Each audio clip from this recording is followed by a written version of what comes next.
Hello, and welcome to This Week Explained. I am Tiana. And I'm Curvin.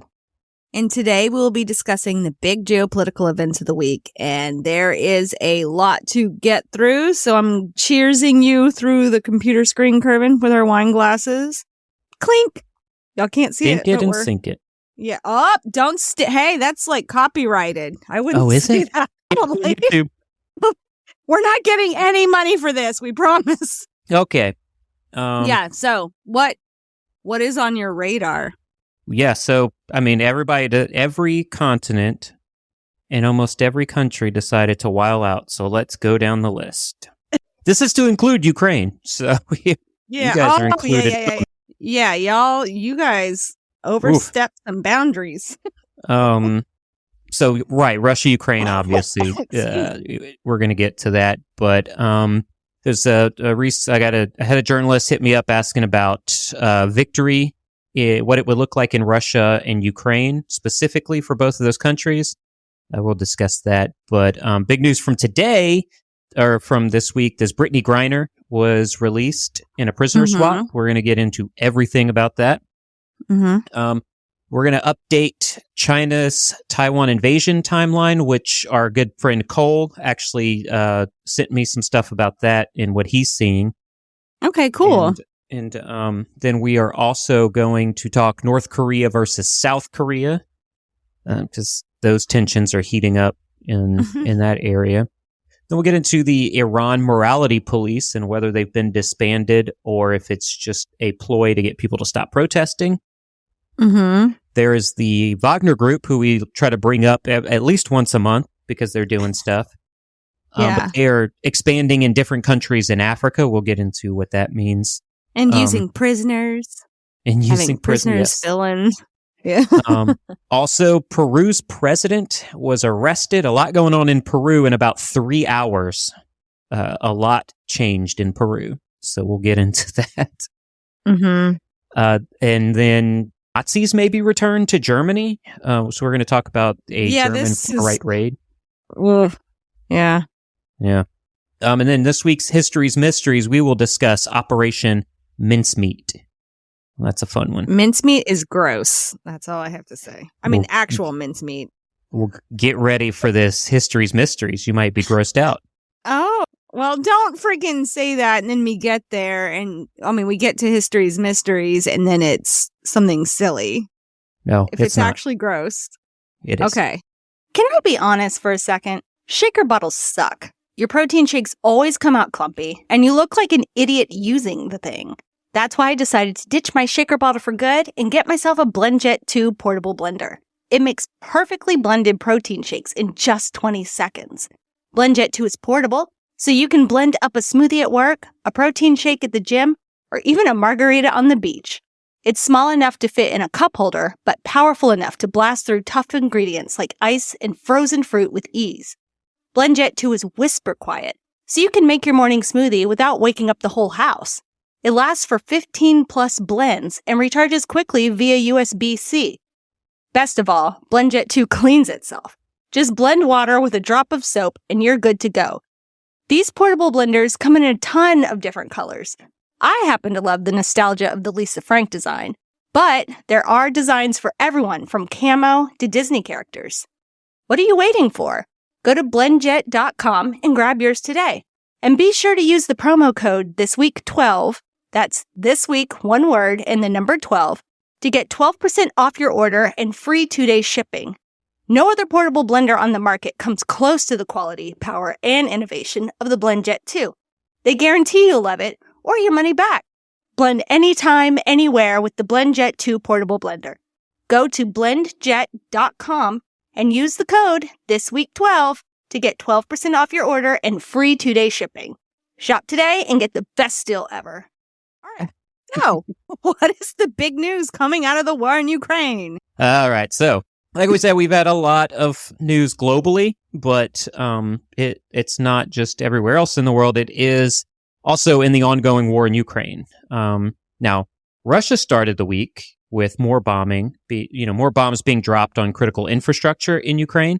But then, in a surprising turn of events, Ukraine, and I will say they have not yet claimed responsibility for this, Mhm. but we've learned through some back channels that they sent drones deep into Russian territory and damaged multiple pieces of military equipment at 2 separate Russian military bases.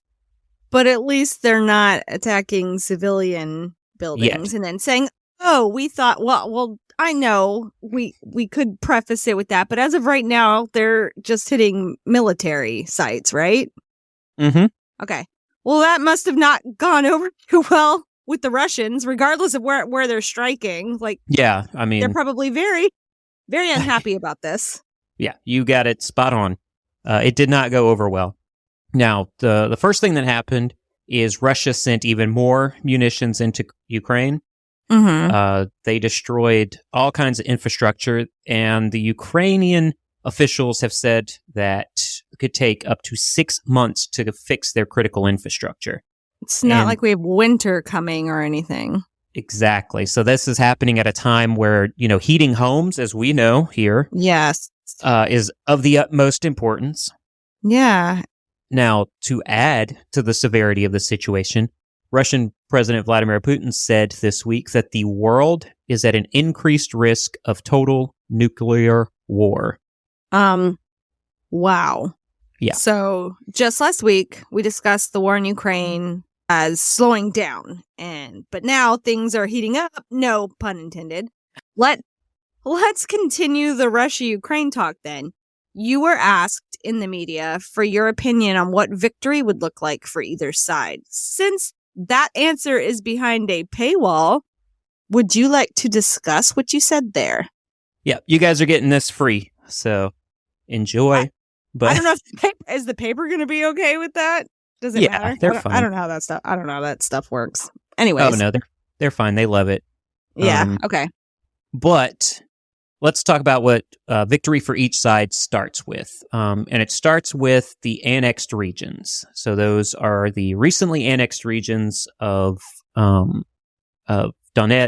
and Kherson and those areas. Now, if we were talking in March of this year, like we had been, now victory for Russia would have definitely been the full control of the capital of Kiev and installing their own government. That's what victory would look like. But now, after months of fighting, Ukrainian counterattacks, Russia is going to view retaining those recently annexed regions, like I talked about Donetsk, Kherson, Luhansk, and Zaporizhzhia, as at the very least not a loss. It might not be a win, but it's not a loss. Lowering that bar. Yeah, lowered expectations. Yeah. Wasn't that like Saturday Night Live? Yeah, lowered expectations. And now we're just getting canceled on YouTube again. I don't think we can use that song. Oh my gosh. I'm so sorry. I'm not trying to infringe upon anybody's copyrights. Dang. I just have stuff stuck in my head. Yeah. Sorry. Okay. Finish. So now we all know this. Putin from the very beginning claimed that those recently annexed regions were the only reason he decided to carry out his quote-unquote special military operation in Ukraine. Right.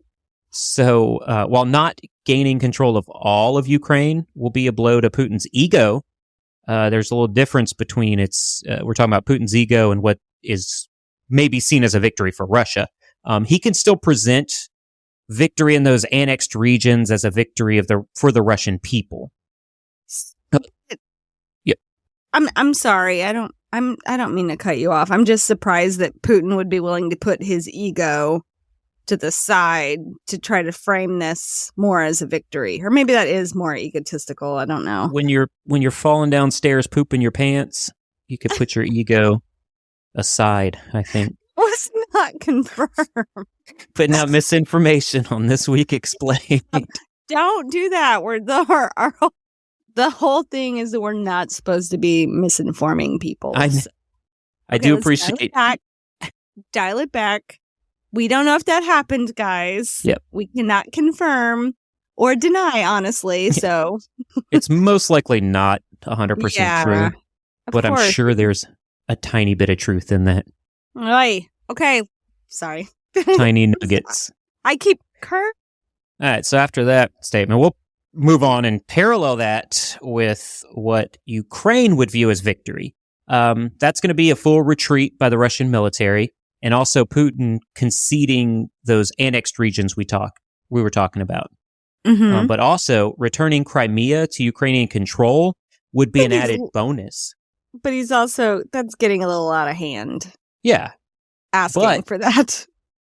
But right now, I mean, it just shows where we are in the war in Ukraine. That he feels like he can ask that. Yeah, so right? Zelensky has leverage to ask for that. Yeah, he is, yeah. But, I mean, honestly, if we're going to say that the recently annexed regions are a non-starter for Putin, returning Crimea to Ukraine is definitely, I mean, what's more than a non-starter? That's what that would be.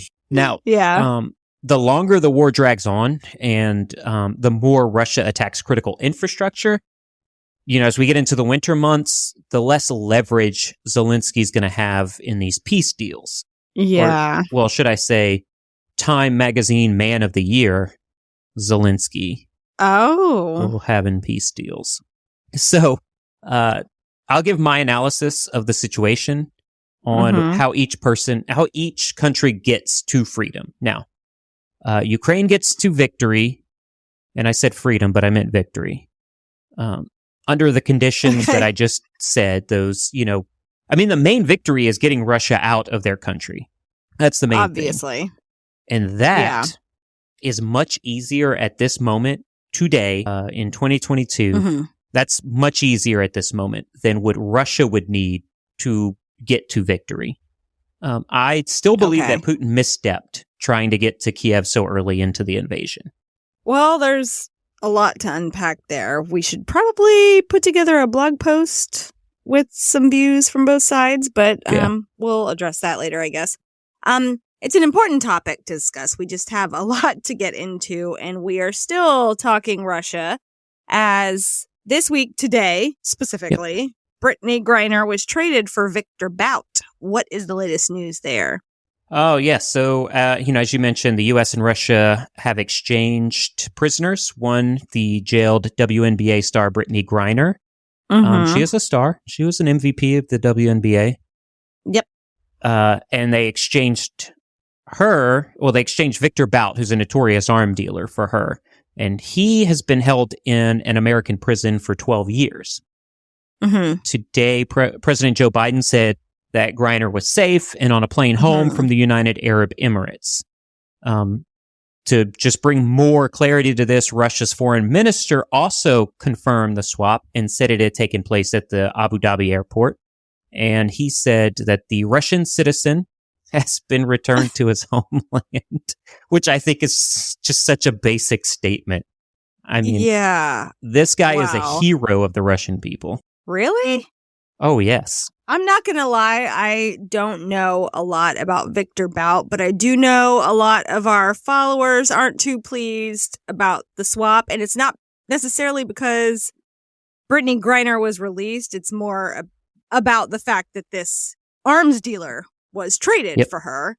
And they also left, what's his name? Whelan? Paul Whelan. Yeah, we'll Paul get into Whelan. That. Yeah, okay. They also didn't do anything to secure the release of Paul Whelan. So, I mean, when we discuss what? I'm just going to say, if you want to know more about Victor Bout, there is a movie loosely based on him, played by the incredible Nicolas Cage. He plays Nicolas Cage plays Victor Bout, really? Yes, he does. I did not realize that. And his brother is played by Jesus himself, a guy that's also played Joker. Oh, frick. Jared Leto's in it? Yes. He plays the brother.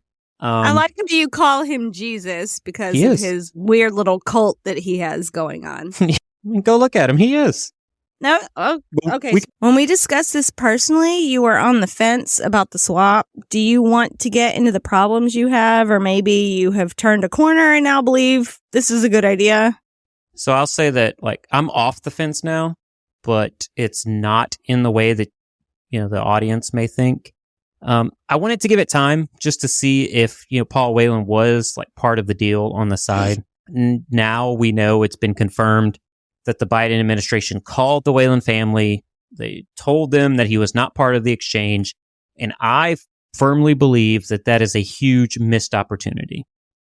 He's a former Marine. He's being held in Russia on charges of espionage. And he's a bigger geopolitical chip for the U.S. than Brittney Griner. I want to be clear that I am happy for Brittney Griner. I'm glad she is back in the U.S. I'm happy for her family. This is a huge relief for all of them. I also don't wish ill on anyone.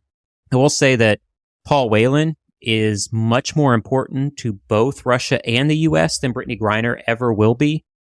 Now, Russia gets the Merchant of Death back in exchange for a WNBA player. It's not a good look.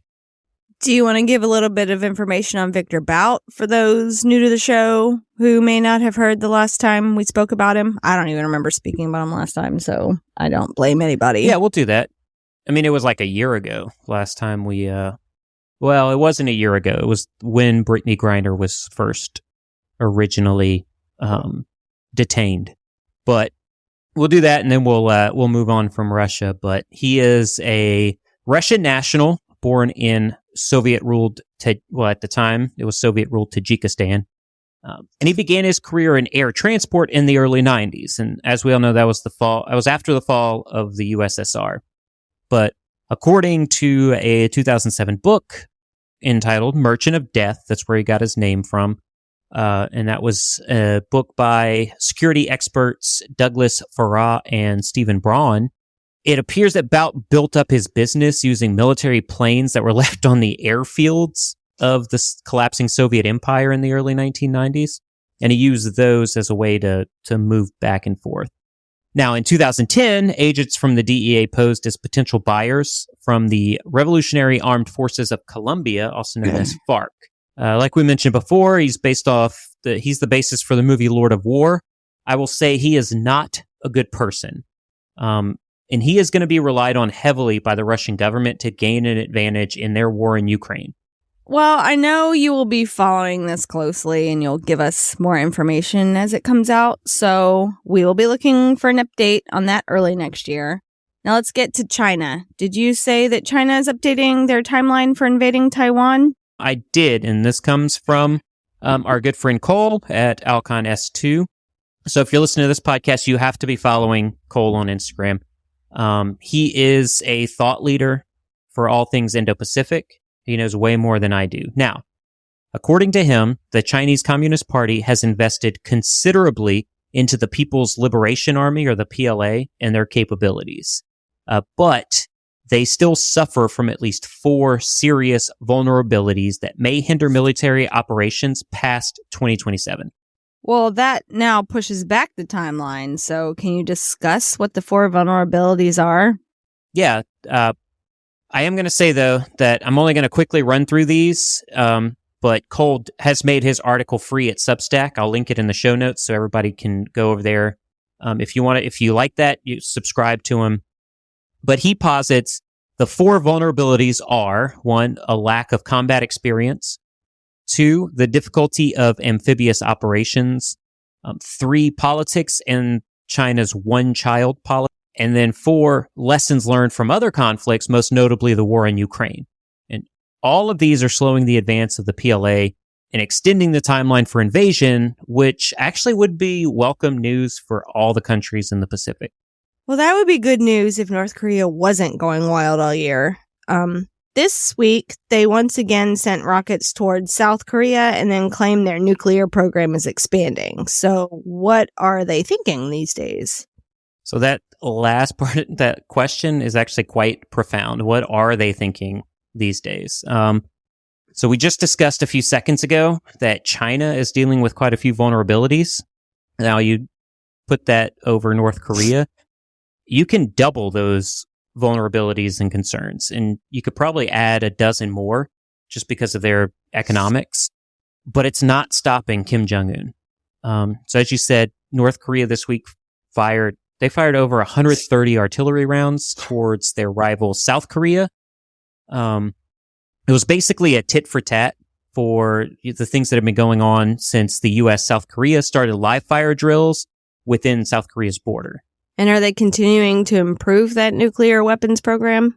Not only are they working to improve their arsenal, they are changing the purpose of the weapons. How so? So North Korea is now claiming that their weapons will be used for operational missions to repulse hostile forces, aggression, and attack, and to achieve divisive victory in war and not just as a deterrent. So it's if they need to deter, but it's not going to be used as a deterrence, if that makes any sense. But this is also why I talk about North Korea being like the wild card in the geopolitical game of today's world. Kim Jong-un, with effective nuclear weapons, will quickly change those DEFCON levels that we talk about with nuclear war. And it actually makes me agree with Vladimir Putin. You never thought you'd hear me say that. But his statement that we are closer to nuclear war than ever before seems true. Once again, we're talking about nuclear war. Have you become more fearful that a nuclear weapon will be used in the next 5 to 10 years? Well, there's a lot of nuance to that question. Because I can see a scenario where a weapon of that caliber is used, but I'm not as of yet fearful of like a full nuclear war. So if a nuclear weapon is used, it's most likely going to be used for a specific tactical purpose, and it's not just like to wipe out an entire population. With that said, I do believe everyone should be prepared to protect themselves in the off chance Kim Jong-un or Xi, president of China, or even Putin chooses to use their arsenal to send a message to the West. Well, let's quickly move away from the nuclear talk and discuss what could be some good news coming out of Iran, that the government has decided to disband the morality police. If the reports are to be believed, what is the latest with that? Oh, right. Like you said, Iran has mentioned they're going to disband the morality police. Last week, Iran's Attorney General Mohammad Jafar Montazeri announced that the Guidance Patrol, which is colloquially known as the morality police because it enforces the Islamic Republic's laws on personal behavior and dress, will be suspended. However, he did quickly add that Iran will continue to monitor public conduct. Now, the good news is that it seems like a clear acknowledgement of the toll that the demonstrations have taken on the regime since September, and that even in Iran, protests can lead to change. Well, that's good news, if it's true anyways, for the women of Iran. Do you think it will cause real sustained change within Iran? I mean, it will if the Iranian people protesting right now continue to speak out. So the problem that happens in a lot of these situations, like what we saw in Hong Kong a few years ago, time tends to make people forget. So as we're seeing with Germany right now. Oh, that's an excellent point. Yeah. How many years now? I'm trying to do the math in my head, but the 1930s to 80, 90 years? 80, 90 years. And the Nazis are back. No one can see this right now, but my hands are up. Like I wonder if it's Kanye who kind of gave them the the okay to say, you know what, we're anti-Semitic and we're gonna just okay. All right, we're gonna talk about that later. Never mind. Kanye's huge. He has huge fans in Germany, but I don't know that. I'd have to research that. I do want to say that I hope that we, in our podcast, remember that statement that time makes people forget. Yeah. And we continue to call governments out when they treat their people that badly. Mm-hmm.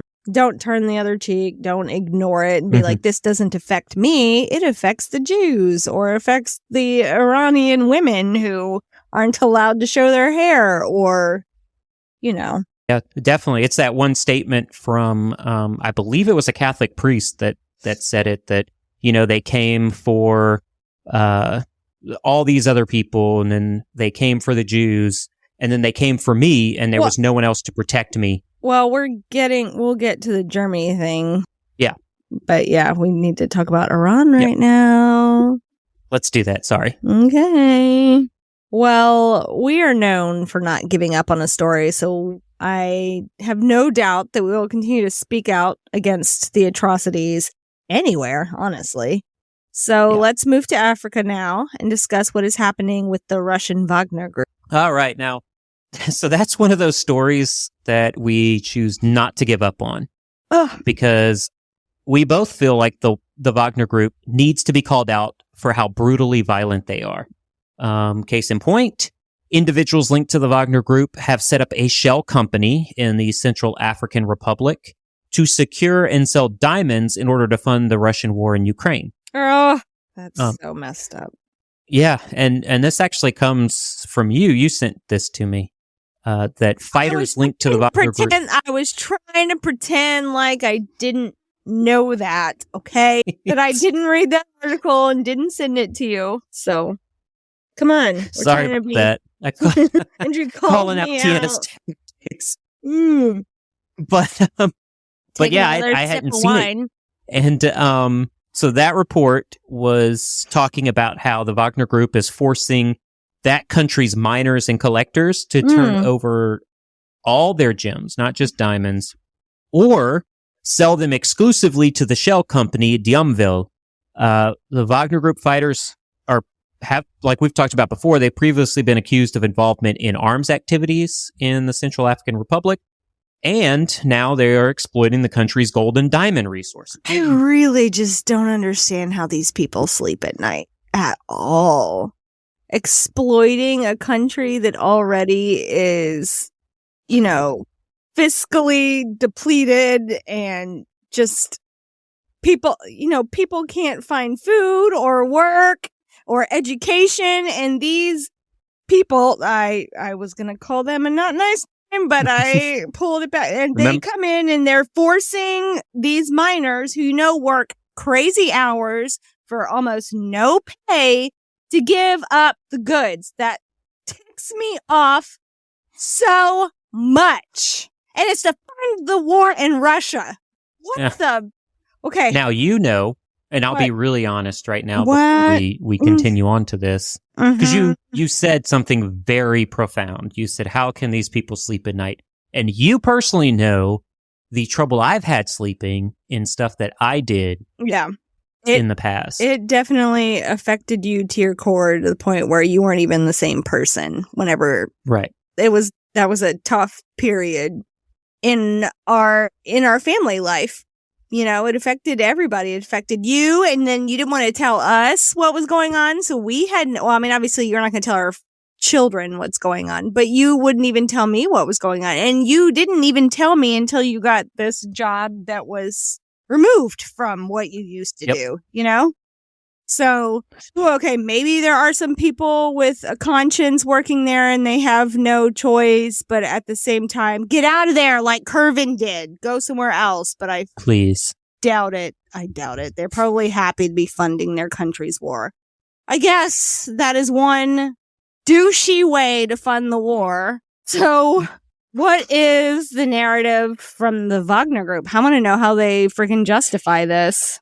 Well, I do, and I'm sure the McManus family appreciates you not using colorful language in that explanation of the Wagner Group. Oh, I thought about it. I almost said, you know what? It's time for Wendy to close her ears. Because I'm about to say some really sparkly things. I like that term, sparkly. Sparkly. Well, now she's not going to close her ears. So let's get yeah, that's true. That's true. So, Yevgeny Prigozhin, who's a Russian tycoon that backs the Wagner Group. I bet he does. A Russian tycoon? That doesn't sound like war funding. That sounds like he's lining his pocket. Sorry. Well, it gets even better. No, it's not better. It's not better. Yeah, well, what's another word? It's similar. So he claims that Diamville is actually owned by Emmanuel Macron. Shut up. Of 60 Minutes. And he owns it via a frontman that is racketeering and is conducted by special NATO units called SDFA. First of all, I need to process who he claims that owns this. And if that's the case, hold on, I'm trying to calm down. I didn't know this stuff, but what is the SDFA? Oh, this is awesome. It is Steal Diamonds from Africa. Is that real? Is that really? Yep. What? Are you serious? Yep. Well, all I have to say about that is it sounds like a joke, and he should be ashamed of himself, honestly. And this should be out in the press, because that is, if you're hurting someone or, exploiting, taking advantage of, economical issues in a country. Okay, I'm very mad. Disadvantaged country at that. Yeah, very disadvantaged country that, okay. Oh, I'm trying to compose myself. It's not going very well, but I'm trying to compose myself. Steal diamonds for Africa. That's literally what he came up with. Not even subtle. Not even a little bit. He made an acronym out of it. Okay. So every nation on this planet keeps trying to take advantage of the resources in Africa. 100%. And I think you're onto something there, because it's not just this guy in Russia. I know, baby. Let's call him out. The U.S. does it. Yeah. The UK. Yep. France. Yes. All of you guys. Yep. You're not innocent in this. And if I'm not calling you out, I'll tell you somebody who will call you out. It's going to be Tiana. And you do not want that. Trust me. Now, I'm so scared of this mom. I'm so scared of her. She's so scary. I'll tell you this. Moms control this world. Well, some moms need to get their sons in line. Okay? That's true. If I was Putin's mom. I don't want to, bring up what that actress was saying whenever Putin. Yeah. I wish I was your mother. I wish I could hold you. And I don't wish I could hold you and hug you. I wish I could beat your ass. That's what I wish I could do. Right. All right, Wendy, close your ears. Oh, sorry, Wendy. Clean language. Oh, my gosh. Sorry. I am. Well, I just want to tell Marianne that I'm sorry about that. Yep. I'll let Josh know. Mm-hmm. Okay. That just ticked me off. All right. So like I was talking about all the other countries, but also let's not forget that the Wagner Group is trying to deflect on all this so they can keep funding Putin's war in Ukraine. So do you think it might be a lie that it's that guy that it's still diamonds from Africa? Emmanuel Macron. Do you think they're just trying to deflect? But is there? Oh yeah. But is there anything to back it up? Where's the proof? Did they show any proof that it's him who owns the company, the shell company? No one has except for Bellingcat. Bellingcat is an open source intelligence agency that is exclusively trying to push back against disinformation from Russia. They're the ones that you are going to want to go to their website. Well, then you need to put that in there too. Yep. That'll go in the show notes. Yeah, you need to put that. You need to put Cole's Substack in there. Just reminding you. Definitely. Just reminding you. That's why I love you. Well, we will continue to call all of these jerk faces out. So let's move to Peru, where one of the wildest stories of the week has come out. Talk a little bit about what happened there and why it's important. Yeah, so we had probably a month's worth, maybe even a year's worth of news in a single day. Yeah, it was a crazy day. Within 3 hours. Yeah. President Pedro Castillo went from decreeing the dissolution of Peru's Congress to being replaced by his vice president, who is the first female president of Peru now. I think the Congress wasn't too happy that they were being dissolved. Do you think that may have played into it? What's going on there? Well, and he also got arrested. But let me answer your question. Okay. Because I do think that we always need to look at this through a historical lens. So, from the start, Castillo's presidency seemed destined to be short-lived. When he took office, he had very low level of support. He doesn't have a political party. We know in America you can't even do anything without that. Correct. He had a hard time putting together a government cabinet. The ones that he put together changed constantly. And understand how he came to power if he had no support, no political party, and no ability to put together a cabinet. That doesn't make sense to me at all. Because the people actually spoke and they didn't have an entire government system telling them not to vote for a certain person because he wasn't a political candidate. So they did vote him into power. It's just that the government wasn't backing him, like the actual government that was in place. Exactly. Okay. And he is, I believe, if I'm remembering this correctly, the fourth president within the year. Also, but if he is wrong, please let us know if there's anyone from Peru. Let us know. Please. Because Sure. I am asking these questions off the cuff. And so sometimes he has to think of it immediately and, search his memory. And nobody's memory is perfect. So please let us know if we're wrong. I do thank you, Tiana, because I will say if you are in Peru right now and you have an opinion on this, we would love to hear it. Absolutely. And you will hear it on the podcast if you send it over. Yeah, we'd love it. And you would get proper credit as well. Yes. We can't do this without a lot of you guys because you guys send us information and questions all the time. This is going off on a tangent. And I also respect the voices of the people in the various places more so than the media presenting it out. Yeah. You got to talk to the people. We're the ones being friggin' dictated over or ruled over or, what I'm trying to say. Let's take it back. Yeah. Take it back. Oh my God. So. No, it's not that. It's fine. Okay. So like I was saying, over the last few years, I think there have been something like 4 presidents installed in Peru. Okay. But in just over 1 year as president, Castillo survived 2 congressional votes to oust him, fronted 6 criminal investigations.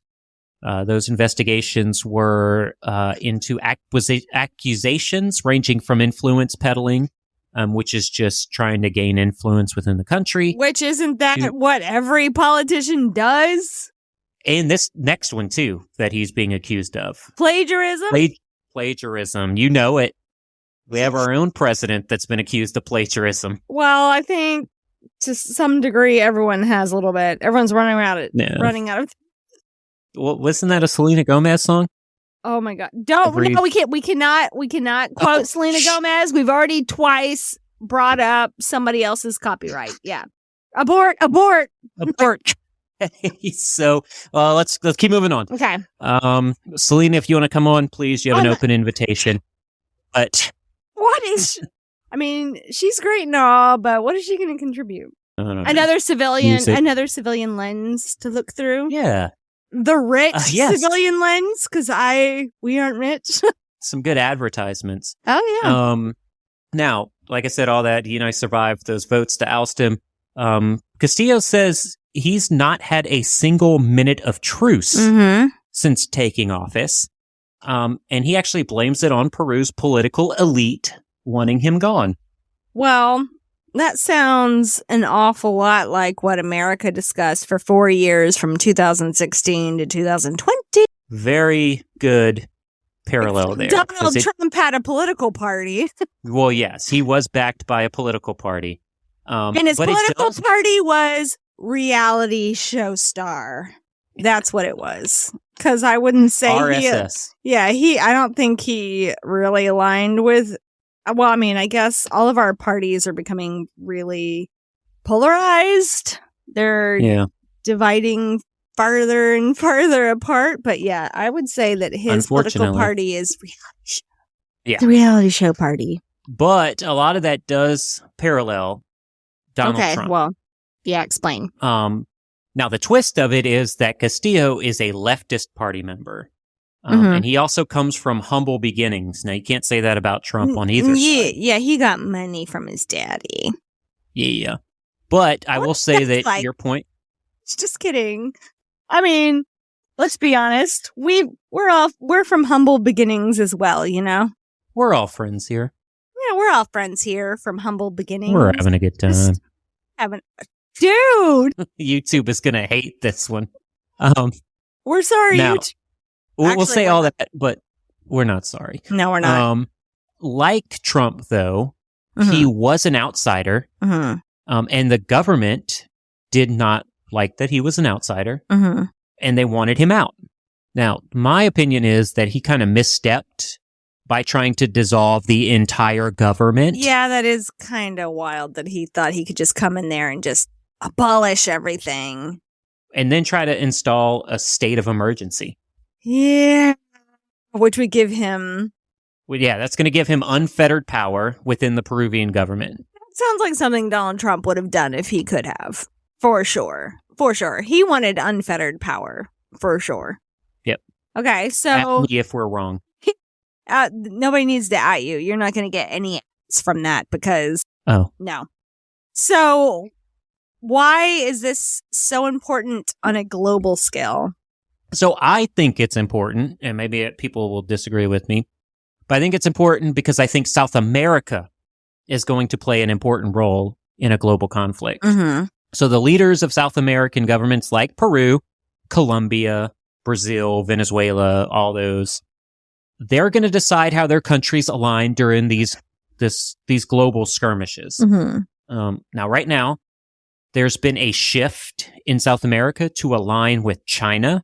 Now, that alignment with China is going to mean aligning with Russia, Iran, and North Korea. Mm-hmm. But this recent action in Peru could show us that those governments are willing to change course. Now, as we tend to say on this podcast, only time will tell.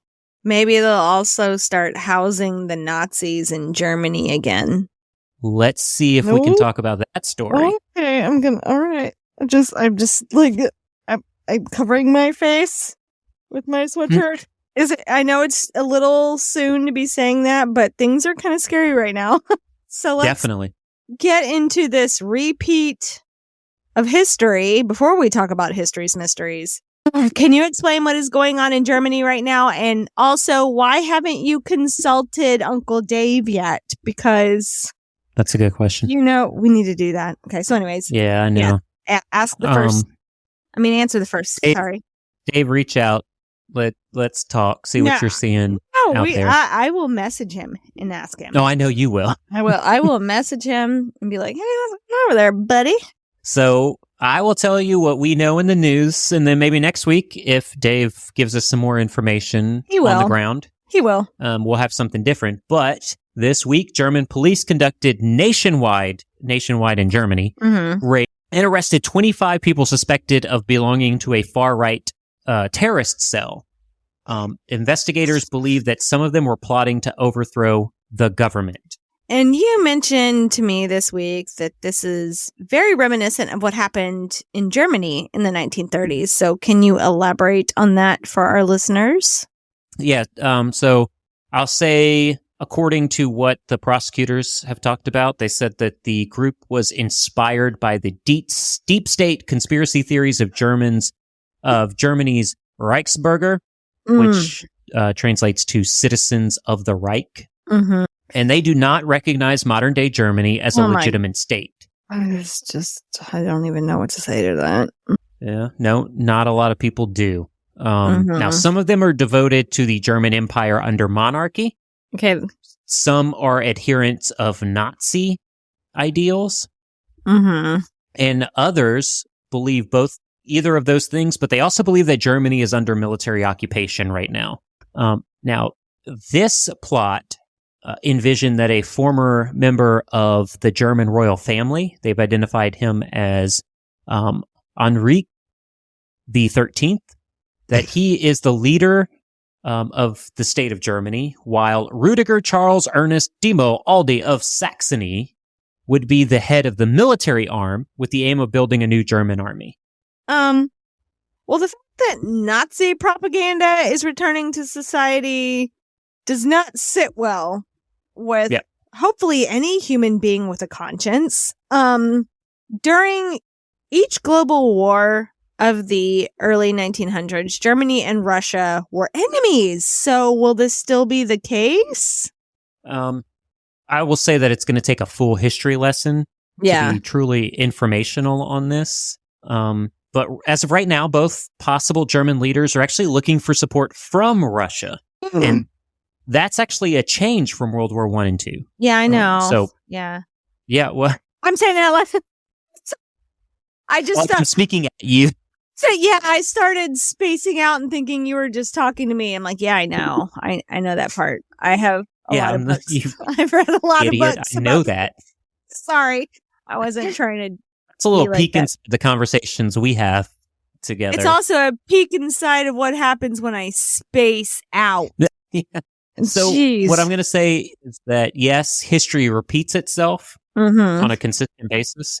Yeah. But sometimes it doesn't truly align with what happened in the past. Yeah. So I'll say this. If I find accounts that are doing a good job of breaking down this event historically, I'm going to post it for everyone. It's probably not going to be in the show notes. Yeah. But On our check the Instagram page. Instagram. Yeah. Do that. And if you are an account that does this kind of stuff, reach out to us so I can post these kind of things for you. Yeah. I also want to say we're not glossing over this story. It's at first, it's incredibly frustrating to me. Mm-hmm. Well, yeah. The fact that Nazis are back in multiple countries. Our grandfathers fought against this. You know? Personally, yes. Both, yeah.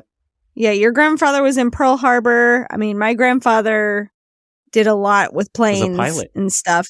Yeah, he was. Well, it was mainly my uncle who flew a lot of bombing missions over Europe. My grandpa actually got detained. I think he was detained by the FBI. I mean, I'm saying I think. Oh, yes. So don't quote me on that. But he wanted to go. He did so well correcting an issue with a plane that they actually kept him stateside, which was something that bothered him. He wanted to go overseas, but he couldn't. He was so good at building the plane. I think he did go overseas like a couple times, but he wasn't allowed on the front line or anything. Do you know anyone that knows that story in your family? Because I'd love to put that as a part of history's mysteries. I need to ask my uncle. I need to reach out to my uncle and see, because, you know, obviously I can't ask anyone else. I might be able to ask. Okay, never mind. This is a conversation for another day. Yeah, so I just say that because I've heard the story a couple times. Yeah, he got in trouble. Well, not in trouble. They thought that he was a spy because he shouldn't have known how to work the plane, but really he was just really smart. And I'm like, Grandpa, why didn't you give me some of that intelligence? I just wanted to do math. I just want to be able to do math. As someone who's been detained in their own country for being a spy. Oh yeah, that was a fun 48 for you. Yeah, that was a fun 48 hours. I really enjoyed that. Yeah. A year of not being able to travel. A year? It was like the first 6 or 7 years of our marriage. I couldn't go anywhere because the TSA was always searching my stuff and breaking things and dumping our baby's formula all over the inside, opening my shampoo, dumping that inside. It happened so many times, every time. It was so rude. It was so rude. I mean, I get trying to be safe. I get it. But, I mean, I was just a little lady trying to go to Louisiana to visit my family with babies. Okay. On the next History's Mysteries. The next History's Mysteries, let's discuss why Tiana's luggage was messed up every time she flew the first 7 years of her marriage. It'll be like Maury Povich. We're like, oh, and joining us today is the TSA agent that did it. I would like to have a word with that person. All the people. All the persons. All right. I'm sorry. That went off on a tangent again. So the world is changing daily, and there is so much to still talk about. But what is your advice for people listening? So I'm going to say that, a lot of people, and even myself, you get disillusioned with looking at the news and reading the news. But I want to say continue following the news. And if you just get your news from us, continue to follow, but validate that what we're saying is correct and not just because. Also correct us if you find things that diverge from what we're saying. 100%. We just all learn. read. Yep. You are exactly right. I appreciate that, Tiana. Yeah. We all read tons of articles, tons of news articles. Mm-hmm. We're bombarded with that. And a lot of the times we only click on the headlines that will align with our worldview, or it validates a bias of ours. Mm-hmm. but they may not be rooted in fact. I'm not saying they're all not rooted in fact, but some may not be. If you're reading something, we talked about the Putin story earlier about falling down the stairs and that kind of stuff. If it seems too good to be true, or that's the story you use to say if it seems too good to be true, Putin falling down the stairs and pooping himself. Don't we want that story to be true as Americans? Come on. Well, I'm sure the Ukrainians wish that's true too. Yeah.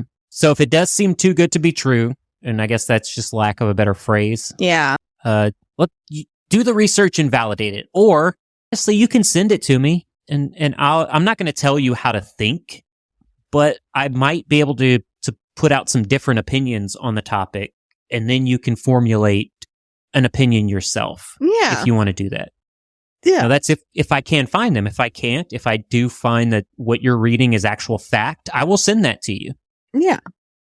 And I really enjoy doing that. I enjoy doing the analysis piece. That's why we do this podcast. We're not making any money. I hope you guys a lucrative gig here. Yeah. It's because I think it's important. I think we both think this is... And we've become disillusioned with the actual news that's always pushing some sort of agenda one way or the other. And like we've said a billion times before, we do voice our own opinions, but we do try to caveat it with something else, With it being our opinion. Yeah. Definitely. Well, at the very least that, but... Yeah. But if you have those things, send it our way. We'll get back in touch. Yeah, we'd like to hear about it. Anybody from any of these countries, because guess what? In case you guys forgot, we have listeners from 44 countries. So I know some of them are the countries that we discuss. So please talk to us. We'd love to hear it. Definitely. Anyways, let's get to history's mysteries that is either disgusting or not disgusting by what Kervin said at the beginning. It is. So since we just got finished talking about Nazis in Germany again, let's go with another global war story. Okay. Ready for that? Sounds good. Hit me with it.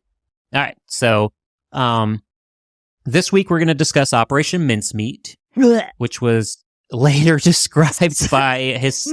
Sorry, mincemeat grosses me out. I've had it a few times and it's just weird.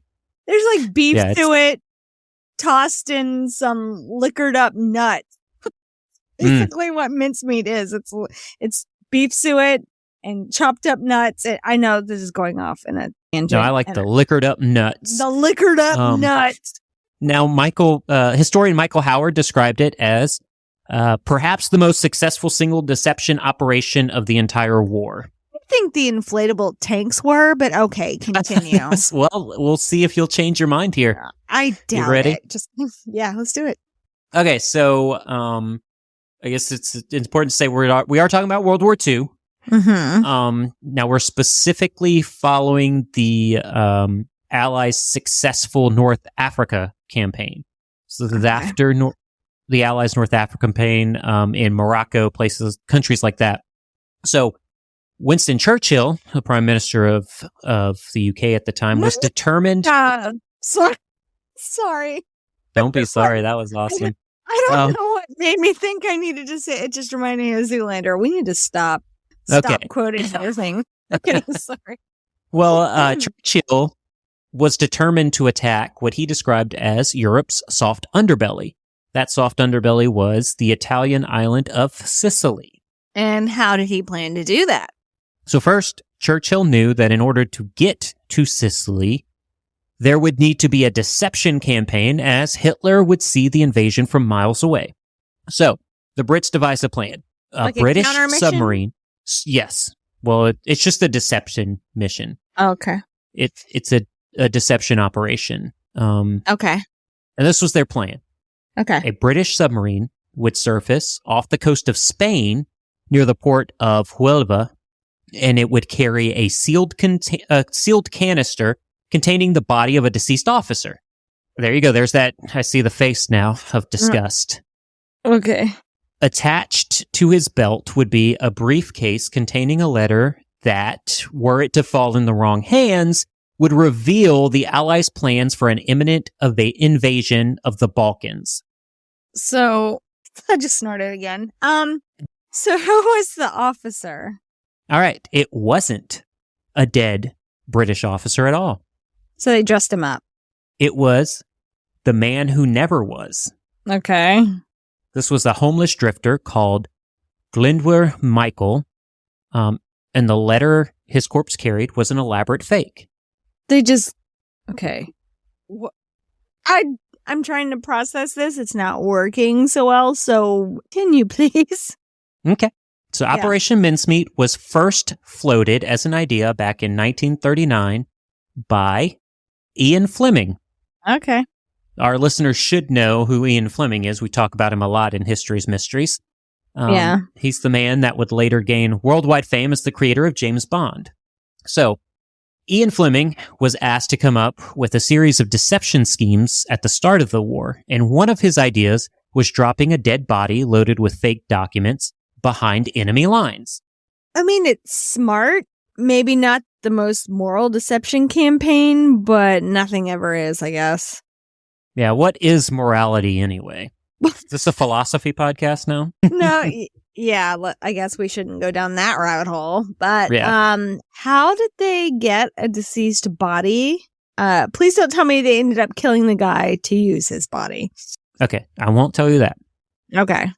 But as the story goes, his body was actually found slumped in a disused warehouse near King's Cross Station in London. Been there. Yep. Now, tests revealed he had consumed bread laced with rat poison. That was really common back then. Gosh. I know. What was common back then? Well, there were no regulations. It's London. Poor rat people. Poison. Yeah. Now, we don't know if that was...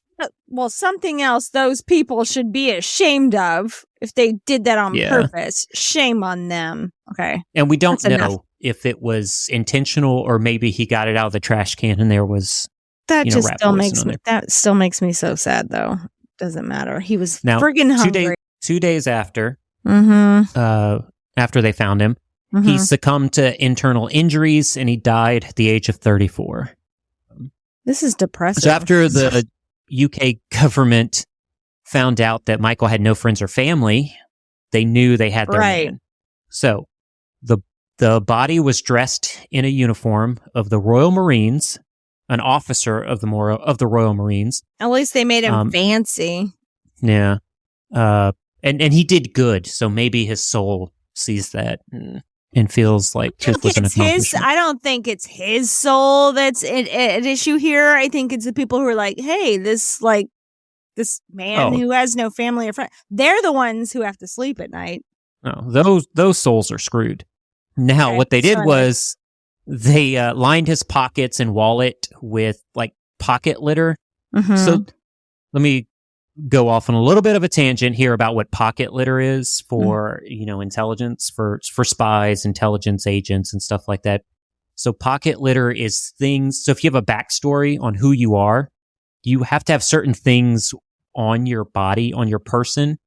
If you're maybe detained or found, that proves that who you are, who you're trying to say that you are. Yeah. So that's what they did. They also had a briefcase containing that letter that we talked about, and they attached it to his belt. Yeah. And his body was placed in an airtight canister. It was loaded aboard the submarine, the HMS Seraph, and the boat set sail for Spain. Then on April 30th... I think it's babe. What did I say? Seraph. Oh, okay. I think it's Seraph too. I don't know why I did that. Could be the wine. You just wanted to flirt. You wanted to add a flourish to it. You want to make it super fancy.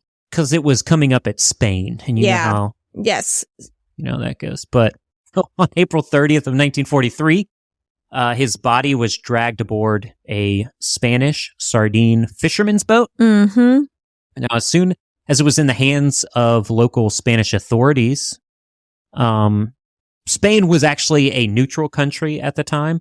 Yeah. So what should have happened was that the documents and personal effects of who they called Major Martin, that was his name. Yeah. They should have been returned to the British consulate immediately. Yeah. Obviously, they were not, and that's what the Brits wanted. So everything that was found on the body was examined by the Spanish and also by German intelligence. So were the Spanish really neutral? No. No, they weren't. They were not. So once everything had been copied by German intelligence... But this stuff... I'm sorry, this didn't come out till many years later, right? Right. Okay, right. so they could still maintain their neutrality on paper. Yep. They could... But in 2022... we know better. Yeah. Well, good. Well, I'm sure every country does covert things like that. Yeah. Of course. You know personally. Oh, I wasn't even talking about me or you. I was just saying, I'm sure every country tries to, portray themselves one way while doing something else at some point. Definitely. Yep. The U.S. was caught spying on Germany and France recently in the last 10 years. Yeah.